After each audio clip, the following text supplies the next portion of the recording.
everybody and welcome to my video, Getting Tidier. I hope you're all well and I hope you've had a good day.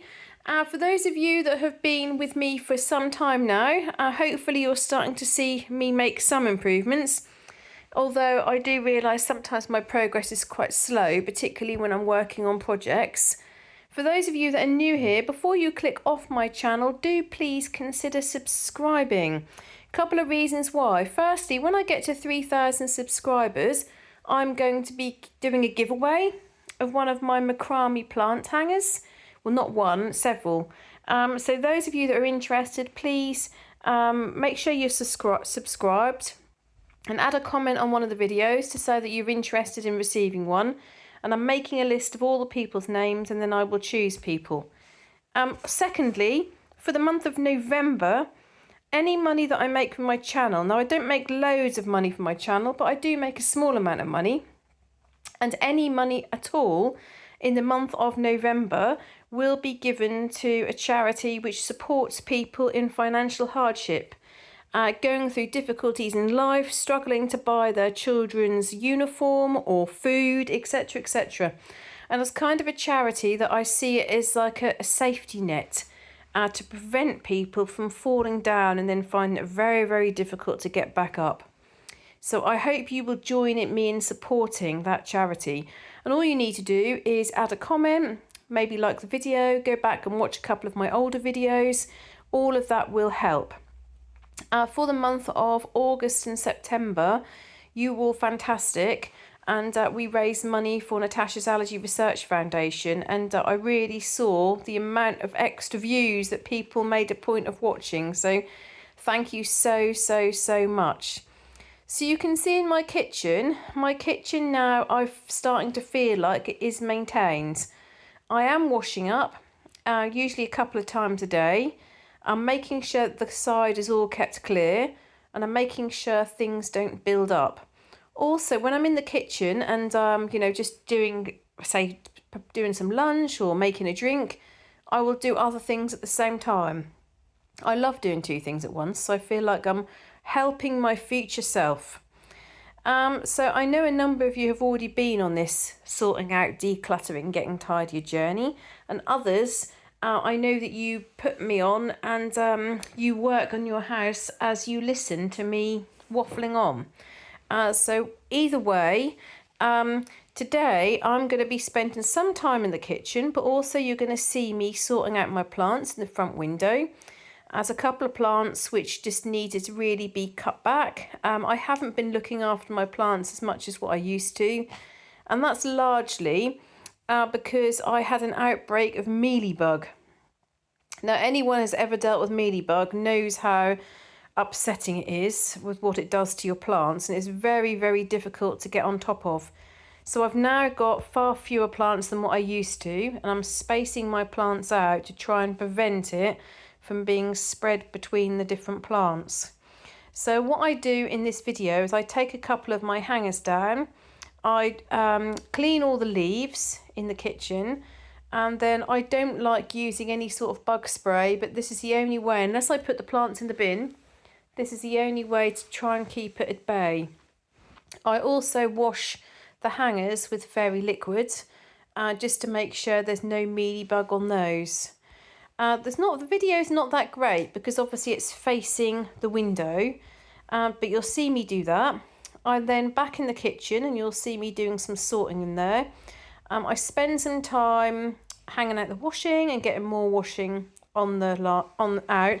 That did make me laugh. Do you remember me telling you that story about how my husband wanted not a friend, an acquaintance round, somebody he vaguely knows that he'd got a match against, and he wanted him to come around the house, and I was like, oh no, like the house is untidy. And he said, oh, that's okay, I can tidy up the entire house in like an hour and a half or 2 hours. Well, it made me laugh. The other day I just said, can you please put the washing out? And he did it in record time. And basically what happened was he opened up the washing machine. To be fair, I should have given clearer instructions. But he opened up the washing machine, grabbed all the wet washing and literally dumped it on top of the radiators. No putting the item in the right way, shaking it, carefully hanging it over the radiators, etc., to avoid loads and loads of screwed up clothes. Of course, he got it done really, really quickly. So you'll see me do some stuff with the washing. There's a little corner in my lounge you'll see me sort out. My mum came round the other day and she said, oh my goodness, you need to sort that dust out. I said, yeah, I know I do. But what was frustrating is there's loads of boxes to do with my husband's work. And I don't know, I just said, can you just get rid of those boxes? He said, oh yeah, I'll need to take them into work. And like several weeks later, the dust has now surrounded all the boxes. I also do a bit of work on the lounge. The lounge has fallen to one side, to be honest. It's got a bit behind. I put some books away in the cupboard, and you'll see me very, very briefly. I do a real quick fast forward because it's a bit boring. I've been doing some stuff on my blankets, you know, the guide blankets and all the badges. What I feel like happens is I have some jobs that sit there for absolutely ages and they just take up space in my brain. You know what they say about women with 1,000 tabs open?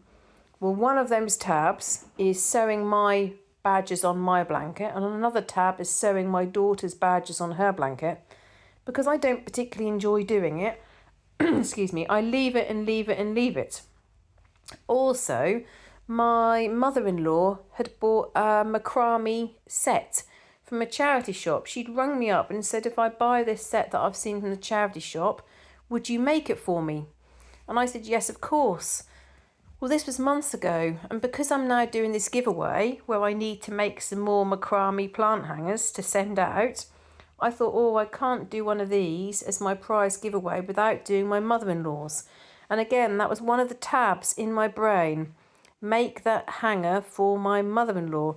Well, yesterday I sat down and did it, and it felt really good to get it done. And then right towards the end of the video, you'll see a couple of clips where we popped into Norwich city centre. And then at the very, very end, you'll see some plants that I bought. And for those of you that are interested in gardening and plants, my next video, there will be a couple of clips of what I do in the garden, but you can find more over at my other channel that was called Gardening, and I think I changed it to Emma's Life in Norfolk. I can't quite remember.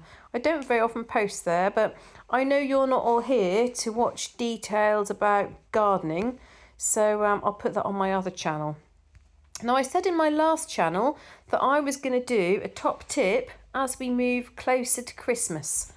And the first top tip was to get rid of any things that are Christmas decorations that you don't want. Do some sorting as soon as possible. Get the things to the charity shop and clear out some space.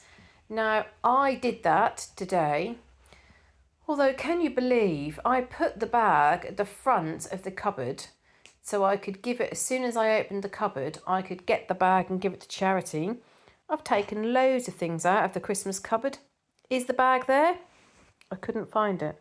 But I was so determined to get rid of some stuff. I've gone through loads of Christmas clothes and loads of Christmas books. And my daughter was happy to get rid of all the ones which are very, very young. So that's really, really good. So that was my first tip from my last video. My second is relating to plants and gardens, but many people aren't so keen on the colder months where we don't get so much sunlight, and of course lack of sunlight and a lack of vitamin D impacts how people feel, because it's very much related to our mood and our immune system. So we're more likely to get coughs and colds because of low vitamin D. And you're more likely to feel lower in mood because you're not getting that sunshine. So something that I think brightens our day in around like January sort of time are bulbs on the windowsill. So my second tip, as we move towards Christmas and the colder weather, is to get a few bulbs. And you can either do it so if they're for indoors or do it for outdoors, but have a try at layering. And what that means, if you're not a gardener, is at the bottom of the pot, you put in the bulbs which are going to grow the tallest height. And then you then put a medium level in the middle of the pot, and then right at the top you might put something like tete-a-tete, you know, the tiny little beautiful miniature like daffodils. And it's called layering, and then all the bulbs will grow, and depending upon the timing, you'll either get them all come up together in a nice display, or you might get the ones at the bottom come up first, and then the ones in the middle come a little bit later, just as some are dying off. You then get the third ones, depending upon how you do it. But I decided to go to the garden centre and spend a voucher that I'd got for my birthday and another for our wedding anniversary. And I also put a little bit of money towards it, because I felt like, you know, I don't really spend money. I don't spend money, well, probably, I don't know, it must be now 2 years ago, 2.5 years ago, I decided to stop spending. And a number of reasons why. If you're interested, I will talk a little bit more about this, but I don't want to bore people. But I've always been careful with my money. I've always been a saver. But I decided to, you know, what I'd do is I'd go into the garden centre and I'd buy 2 things. And then I'd go into a shop and I'd buy some bulbs and something else. And I never really thought that I spent money until I decided to stop. And then I realised, oh, goodness me, I obviously did spend more money than what I realised. So I stood in the garden centre and I needed to put, I think, about £30 towards the vouchers that I'd got. And I thought, you know, I've hardly spent any time in the garden this year. I've not spent much money at all on the garden this year because I've not spent the time, just bought a few seeds. So I'm going to put some money towards this, and I am going to have all these things. So I bought a lovely little shrub to go in my pot. And I bought some cyclamens and 2 these sort of flowering plants, which I saw at Oxburgh Hall, I think in Felberg as well, years ago. They flower in January. So I bought those as well. So I spent a little bit of time in the garden putting those in. So look out for the video, which shows, you know, how I've potted them up and what I've done. So today has been a nice sort of home day. So this morning we did get up early and we went to the 9 o'clock service at the church. It's a bit of a test to kind of get out of the house for that early. And also I'm looking after my sister's gorgeous little rabbit, because they are away on holiday. So my husband said, you haven't got time to go to the rabbit before. I said, I'll run in and run out. Literally, I ran in, made sure he got his food, checked his water, and then jumped back in the car and we went to church. And it was a really, really moving service.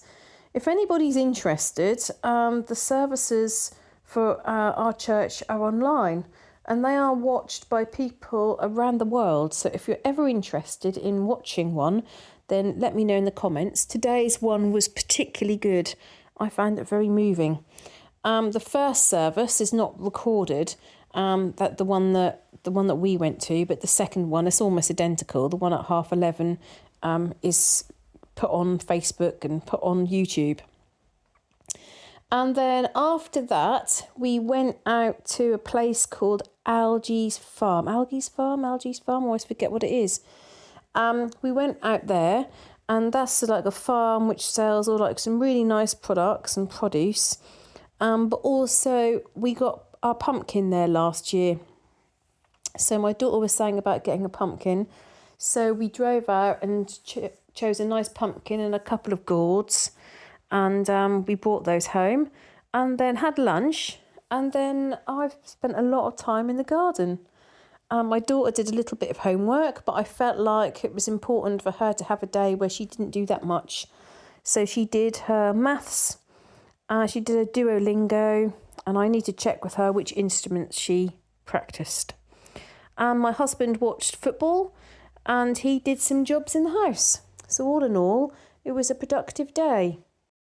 So I'm still on holiday at the moment from work. So I had last week off and I've got this week off coming. Well, I say that I'm on holiday. For both jobs, I need to do like 2 or 3 hours. And I can do that whenever I like. So I could do that at the weekend or I could do that in the evening. But it's quite good in a way because I can catch up on emails. The only thing and it means that I don't have to book so much holiday. That means that my holiday lasts longer for Christmas holidays, half term and summer holidays. The only thing which is hard for me is it feels like I don't ever get a break. It feels like the only time I actually get a break is in the summer when I have those 3 weeks off. So my husband's not got any holiday left and he gets a good holiday entitlement. But I just think I last it out because I don't book the entire week. And because both jobs are very flexible in terms of how I do the hours. A couple of other updates. I still need to go and do that wall repair. So I'm going to take you along with me when I do that. That's not until next week. I've nearly finished that.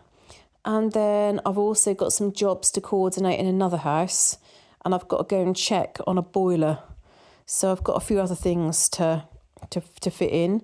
On Tuesday, we've got a meeting with a solicitor to go through some legal sort of arrangements and procedures and papers. My daughter's coming along to that meeting with us. So my husband's just literally taken a longer lunch in order to fit that in. I've still got loads and loads of paperwork that I keep putting off. So I really need to get on and do that. That's the sort of thing, even though I make lists for myself and tick things off, that will constantly fall to the bottom of the list. And then I've got e-learning that I need to do for my invigilating job. Can you believe all that invigilating I did and how I went on about that, however many videos again? The whole cycle has started again. So you've got to do all the prevent training, safeguarding training. Honestly, the amount of training you have to do for what is a really quite a basic job is incredible. And then, of course, you've got to do all the invigilating training. Now, I'm thinking maybe I should give that a miss. What do you think? So that's job number 4. I just wonder whether I should not do that this next time round, next year.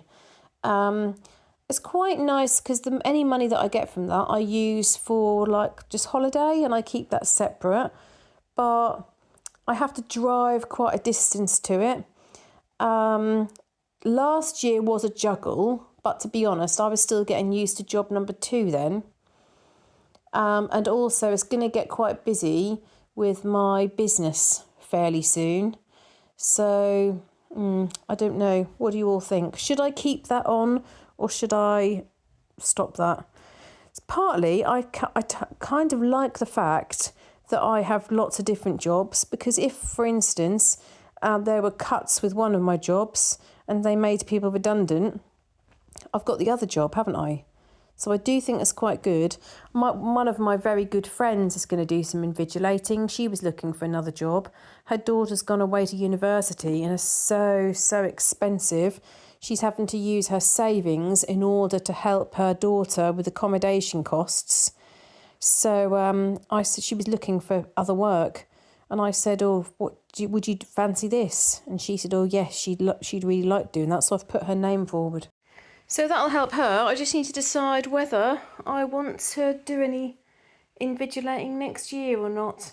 Because really, I'd be better to not do the training and just let the lady know. I don't like the feeling of letting people down, but I feel like if my friend's going to do it, then it's not like she's short of people. And then also it is good to have jobs and having income from a variety of sources. Anyway, I'm going to go through some of your comments. So thank you so much for taking the time to add comments to my channel. Not only is it really, really interesting for me to read through them and learn a bit more about your lives and what you've been up to, but also other people on the channel read through your comments. So it's really nice. So the first comment is from Linda from Oregon. Linda has put, one more black bear story. It was the end of summer and I was working in my garden. I looked out at the orchard and Mama Bear was lying on her back with pears lined up on her stomach. She was munching away. I saw the pear tree start to sway and shake. Her 2 cubs were up in the tree, shaking the tree to knock down more pears for Mum. Oh. And then Carrie Rawson says, if you could, can you share your picture of them, please? And then I said, did you move away from this house or did she stop visiting? Let's hope Linda hears me read that bit out and she lets us know. Zoe has put, hi Emma, how lovely you've had a nice break away in London. Like you say, so much to see and do. A few years ago, my husband had a conference for 3 days in London. I went along and had 3 days to myself in our fabulous capital. I did the Tower of London, Churchill War Rooms, Natural History Museum, and took myself to Harrods for a cream tea. Oh, very nice. Do you like the Natural History Museum? I love the Natural History Museum. And what I also like about it is you can just, because it's free to go in, you can just pop in there for an hour and then go somewhere else. If I have to pay to go into a museum, like elsewhere in the country where you have to pay, I feel like I've got to be in for the whole day. Otherwise, it's wasteful. You see how a lot of decisions in my life are connected to the fact that I'm worried about waste. Chrissy Summer says, hi Emma, I was so happy you read my comments. This has been a stressful time. So this is Christy Summer. Sorry if I said Chrissy, it's Christy. And do you remember Christy shared that she's been affected very badly by one of the hurricanes in South Carolina, and a big old oak tree fell on the house, and several of you asked about her. So Christy has said, the oak tree made a real mess of my house. The insurance company totaled my house. What does that mean? Does that mean they said it couldn't be rebuilt? That's not an expression I'm familiar with. I've been able to save most of my belongings. I was in the bed asleep when the tree came down but wasn't hurt. Praise God that you're okay. My goodness.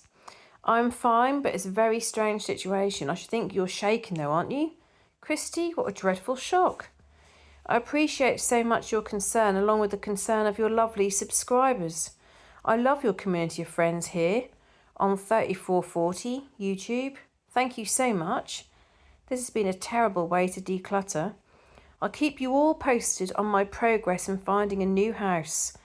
Much love to you all, your friend Christy from South Carolina. What an awful thing somebody to go through. So we're all thinking of you, Christy, and I hope the perfect place is just around the corner. Shocking. How scary. I'm so glad that you're not, well, it could have fallen in a different way and you could have been hurt. So how lucky that you're all okay. Next comments is from Karen Davis. Karen says, how lovely to hear your daughter making music. Your kitchen looks so calm now. I love the end parts of this video and the scenes of London. I have an English ancestor, Sir Christopher Wren. I've always wanted to travel to England to see some of the buildings and churches he designed. As a teenager of the 60s, I got a thrill out of seeing Carnaby Street, home of the fashion my girlfriends and I loved. Sorry to keep making your videos all about me, lol. I really enjoy them. Karen in Virginia. No, you're not making my videos about you. You're sharing your experiences, which I'm very pleased to read, and it's nice for everyone else to hear your thoughts. As for being related to Sir Christopher Wren, well, talk about a claim to fame. I mean, he has designed, arguably, he's the most influential architect this country's ever seen. I mean, he designed some incredible buildings. St Paul's Cathedral, amazing. If I'd have known that, Karen, I'd have gone to St Paul's Cathedral and I'd have done a little video in there. That's amazing. Seems to be. So did you get somebody to do your family history then? How did you come to realise that you're related to Sir Christopher Wren? Well, thanks ever so much for your comment. And yeah, Carnaby Street and all the markets. It's something very special about London and fashion. I agree. Cynthia says, I always enjoy your videos, no matter what you're doing, but I simply adored the London travelogue at the end. Your pictures were stunning. Due to my age and health, I will never be able to go there, so I'm living vicariously through you and your family. My family heritage is 60% English, 30% German, and 10% other. I always wanted to visit England, so now I see it through your eyes. Wow. So, and then Cynthia has told me that Roger Williams, the founder of Rhode Island, was at the top of her family tree. He was born in London and went to Cambridge University. Oh my goodness. Wow. That's really impressive, Cynthia. I think the top of my family tree are some weavers in Wyndham. I haven't got anyone famous, not that I know of. Oh, I've got a cricketer. I'm related to a cricketer, and I'm also related to a lady who used to be very, very good at playing the piano in the sort of 60s. I can't think of her name. But nobody famous like what you're all telling me. Miranda says, I used to have the Fisher Price Hickory Dickory Dock clock. Their stuff is quite collectible. So obviously Miranda spotted that on my video. Sandy's Amazing Grace. I love that song. She did well. Budgie Bardot says, hi Emma, I'm from Bedfordshire. And when I was a student in the early 2000s, I worked in a fish and chip shop owned by a Cypriot family, and we served pineapple fritters. Wow, so more and more people are saying that, so it's further afield than Norfolk. So we've got lots of different places now that's saying about pineapple fritters. The business was sold, but I believe the new owners still serve it. Recently we found a place that sold deep fried Mars bars. I got one for my husband to try. I did try a little, it wasn't for me, a little too sweet. Yeah, never tried the deep fried Mars bar. What, is it me, or did Mars bars get progressively smaller? Seems like everything gets progressively smaller. I know obviously I got bigger, but Mars bar, I can remember having one as a child, and my mum would cut it into little slices for me, and she'd put half of it in the fridge because it was so big. Now it's like 3 bites and it's gone. It's like, cream eggs. Do they sell cream eggs in America and elsewhere in Europe? I'm not sure. But cream eggs, again, have got progressively smaller. Wenda says, sounds like your daughter is a really creative girl. Thank you, Wenda. Brooke says, Amazing Grace. Great job, little Emma. Nan Holmes says, this is so funny. My granddaughters do the same thing. They make a store and a beauty shop. They make a price chart. They even made the money for us to shop with. They also put a sign on the door with hours and how many times to knock. I find it fascinating how similar they are no matter where in the world we are. My husband, Papa, has had bows in his hair and makeup applied. He can't say no to them. Love from the USA. Oh, that's lovely, Nan Holmes.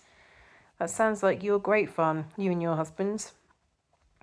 I think that sort of creative, imaginative play is really what children remember for a long, long time. I was probably about 10 when I got this massive cardboard box. I can't even remember where it came from, but boy, did I have fun with that. And my sister made me some paintings, and I created a door and windows, and I'd sit in my box. I loved it. Carrie says, hi, another brilliant video. I love how clean you're keeping your kitchen. It just shows slow and steady wins the race. As for all your papers, I spy a fire in your room. Could you not burn your paper? Once again, you're amazing. Oh, that's very kind. Carolyn says, gave your channel on Flawless Cleaning Services channel. Thank you, Carolyn. Do you mean that on the Flawless Cleaning Services channel you mentioned my channel? If so, thank you very much. Brooke says, as a play therapist, I'm interested in that Feely box. Please tell me more. So as I said the other day, I had to go first because my daughter was a bit wary. And you put your hand in the box and they played a video. So I put my hand in the box and they played a video of children outside in the sunshine. And they were laughing and giggling and playing all different games, like when you were in first school and being outside and feeling the sun on your face. And my hand was being warmed up because they were like putting like fake sunshine on my arm. And then when the clip stopped, you had to choose what emotion you felt. So most people chose happiness or feeling of comfort. And then the next one was like running all through the woods and all through the forest. And I thought, oh, this one's supposed to be fear, but you know, it might be a bit scary for a child, but it's not really scary for an adult. And then you're running. Everyone's running through the forest. And then at the end, there's like this hand on the tree trunk. And I thought, right. And then something in the 3D box touched me. And you should have heard me scream. So then it said, again, what were your feelings? Well, I chose fear because that really made me jump. But also, they said a lot of people also choose surprise. So that was how that worked. We spent ages on that section. We didn't see a half of the Science Museum. You can see how didn't take that long to sort that little section out, but how much better it looks. Then I decided that I then needed to focus on this pile of stuff that's left over from the little table. I do always end up with like random bits and pieces that I just really don't know what to do with. Does everyone have that? And you look at it and just think, okay, I know I need to put it to where its home is, but where is its home? Not easy. Okay, right, I'm going to go through another one of your comments. So the next comment is from Danny Riley. And Danny says, I left high school about 10 years ago and both books were brought up in years 9 to 11 for GCSE. I think the topics could be too advanced for those younger, but I only read a little of them at 16. For my exams, it was To Kill a Mockingbird at 14 plus, and personally think that was a good age for it. I think with how the world is going today and with social media, schools are trying to educate sooner, but it needs to be done the right way. Just bringing the same subject materials too earlier years isn't ideal. No, I agree with you. And also, Danny, I don't know whether you've got children yourself. It also sort of depends on your view as a role as a parent. So for me, there's a whole number of topics which I feel is my role as a mother to discuss and talk about in the way that I want to discuss and talk about, and how my husband wants things discussed and talked about. And it's not the role of the school. I know everyone's got different views of that, but that's my view. Leah says, we have loads of bears here in Canada. God dear, just saying that just makes me think we've got to go to Canada. Even in the cities, people are aware that there may be bears in parks and wooded areas. Badgers, I think those are in England. Yes, we do have badgers in England, but if somebody knows where there's a badger set, they generally do not tell anybody. So my husband has seen badgers in the wild because his great aunt used to have them in her garden. She didn't live that far away from London, and in the evening they'd put out food and they'd look right into the distance because their garden was very long, and they'd see like these badgers come out, sometimes with their babies. My husband liked that. I would love to see badgers in the wilds, but yeah, as I said, it's difficult to know where to go. Leah goes on and says, I've never seen one here on the coast, but I gather the Midwest America and Canadian prairies do have them. I can relate to your book woes. My son's required reading at 11 years old was about a teen pregnancy, written from the point of view of a young girl. I thought, why do we need to give these kids these kinds of worries? They're not even really old enough to be understanding that kind of emotion or really what it all means. I am like you. I don't really give my children chores or let them online unsupervised. We don't give them cell phones. They need to be children first, or we will have childish adults who never learned how to be a bit bored sometimes and regulate their own emotions. These people who comment on my posts are very wise, and just, you know, we all have such similar views on these things. Leah goes on to say, when my kids complain, I say sometimes things are boring. Either go do something or just be bored. I like that phrase. You might find that being said in my house. There is an expectation on parents to constantly have them doing something, But I think when they grow up and no one is telling them what they need to do next, they won't know how to be content. Absolutely. Like as an adult, if once I'm tidy and once I've done everything in the garden, no, seriously, if I want to have some just time to relax, I'm not having somebody else give me my entertainment, am I? Although I obviously can put the TV on. But, you know, I'm still having to seek out what I'm going to do. If I'm going to do craft, if I'm going to watch the telly, if I'm going to put a film on, I need to organise that. So I agree with you. I think I've said before how my daughter has got like a little brick phone. So last year we bought her like a little Nokia brick phone, the sort that you drop. Sort of you could drop out of a, 4-storey building and it would not break. Not that I would say that in case she attempted to see whether it bounced from the school window. But, she's dropped it a few times and it's absolutely fine. It's the sort of thing that it's really, really sturdy. So if there are any accidents, you're not worrying about the screen being cracked. I know so many children that they went off to high school. The very first year they were given a smartphone and literally within the first few weeks, the screen smashed. They dropped it on the floor. And then there was all this fuss about how they were going to pay for the screen. Well, these children are only 11 years old. It's enough really for them to be sorting out the lessons, sorting about where they've got to go and writing down all the homework in their planner.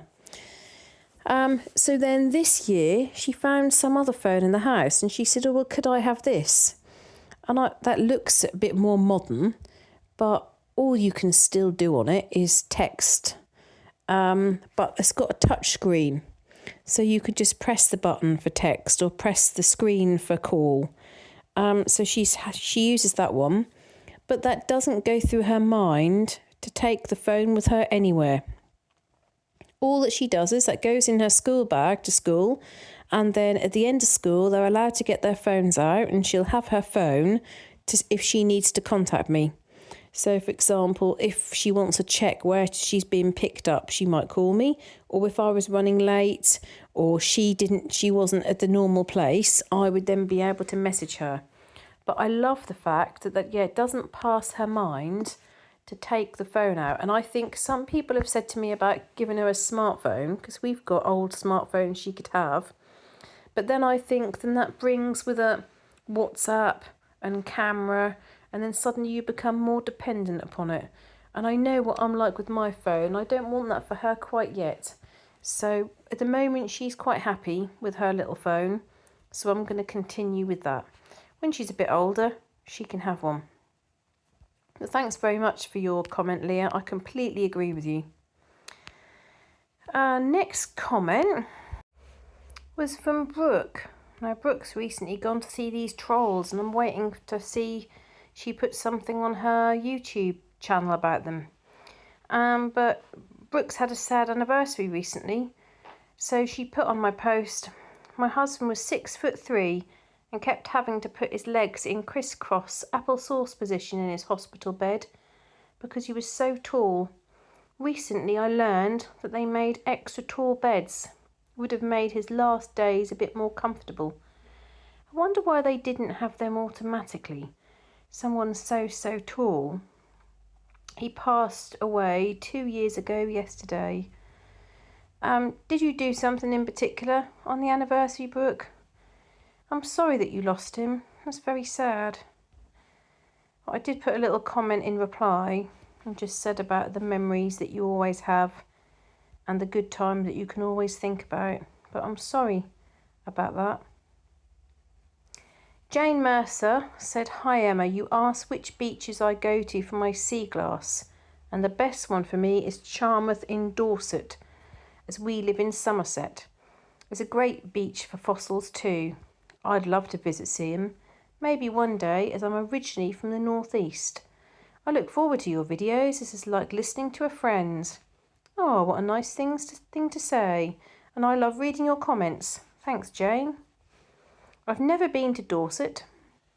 I can't think whether I've been to Somerset or not. Well, I guess, of course, I've been to Somerset, because that's near Bath, isn't it?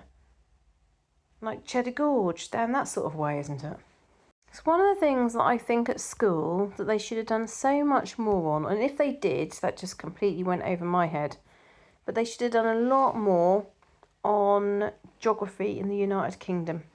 Because there's a lot of places that I do know where they are. There's a lot of places I really don't. I mean, I've gone to a lot of places in the United Kingdom. I think it's really important if you want to travel. I think it's really important that you know your own country.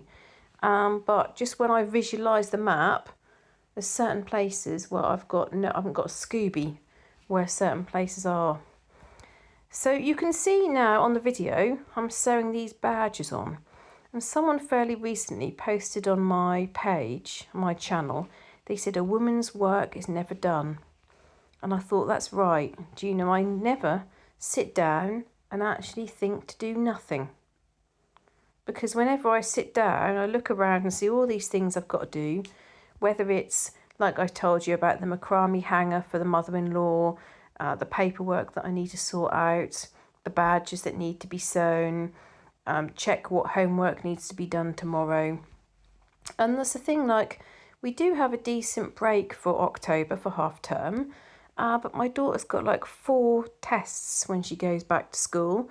And I was explaining to her that you can't create a revision product the day before. You need to create it and then highlight it and then work on it and then read it to ensure, actually it's not, it's 6 tests she's got when she goes back. She's also got some English homework that she still needs to do, 2 bits of English homework. And she really wanted to do a guide badge, but I'm not sure we're going to have time because there's some other bits that we also want to do for Halloween.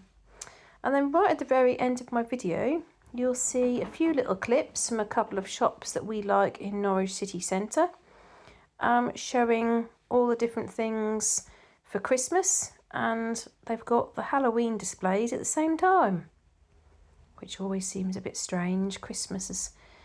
Everything Christmassy comes out earlier and earlier and earlier, and I'm not convinced, I'm not convinced that actually increases their sales, because I just look at it and think, oh, it's a bit early.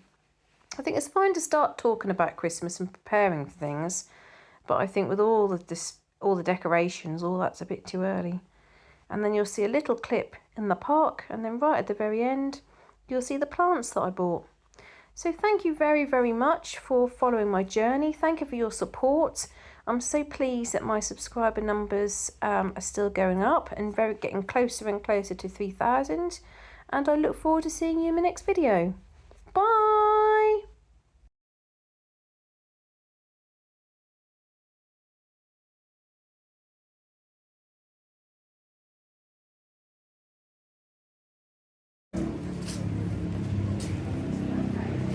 The other side is all the way down, isn't it? With police and fire, isn't it?